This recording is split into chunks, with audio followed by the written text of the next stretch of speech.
Thanks for joining us from the Ohio AgNet Voice You Know with the News You Trust studio, sponsored by Grain Equipment Company, where innovation meets execution. I'm Dusty Sonnenberg.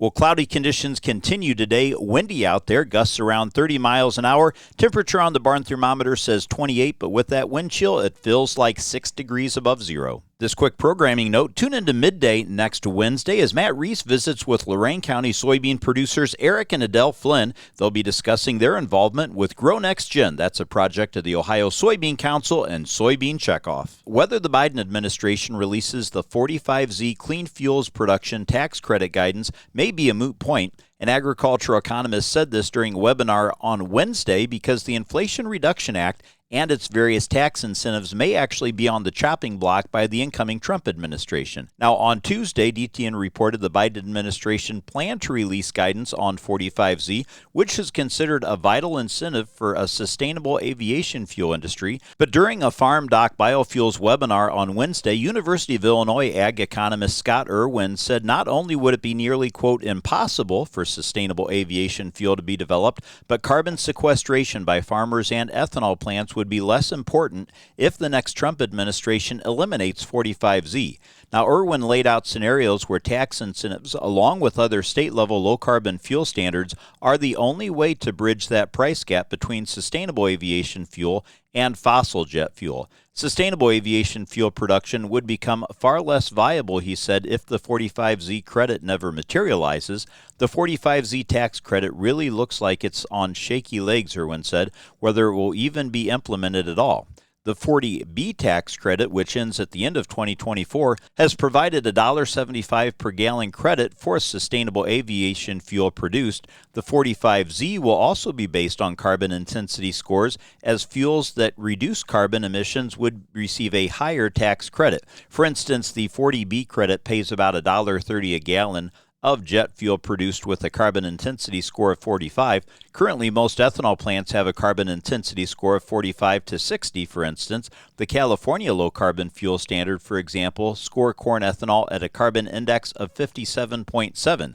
Now, Irwin said sustainable aviation fuel can benefit from a stack of policies, including tax credits, renewable identification numbers, always known as RINs, of credits of renewable fuel standards, low carbon fuel standards, and state tax credits. In Illinois, for example, the state recently passed a $1.50 per gallon credit for sustainable aviation fuel.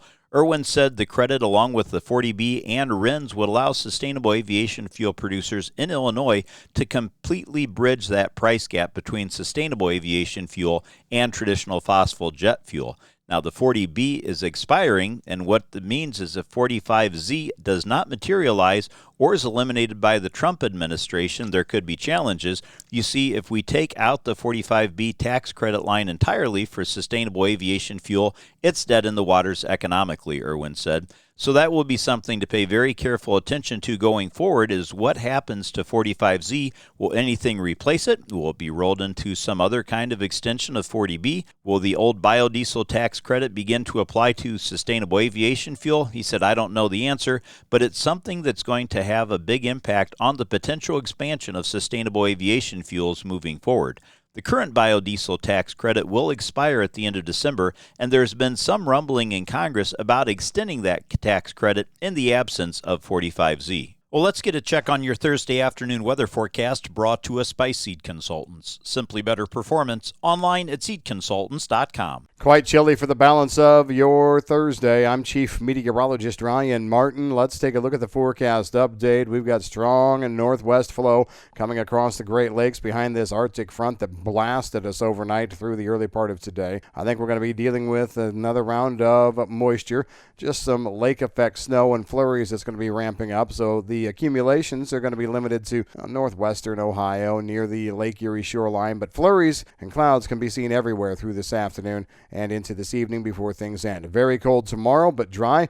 Warmer for the weekend, but dry through Sunday. Monday of next week, we have some moisture coming up from the southwest. Rain is likely, and then we are cool for the balance of the week. I'm meteorologist Ryan Martin. Thanks, Ryan. Stay tuned. We'll be back to take a look at your markets after this. Since 1926, Nationwide has been rooted in agriculture. Founded as the Farm Bureau Mutual Automobile Insurance Company with a mission to protect farmers and their communities, we honor our legacy by offering solutions that evolve with the complex needs of today's farms. As the leading insurer of America's farms and trusted by 8 farm bureaus for 100 years and counting, Nationwide is on your side.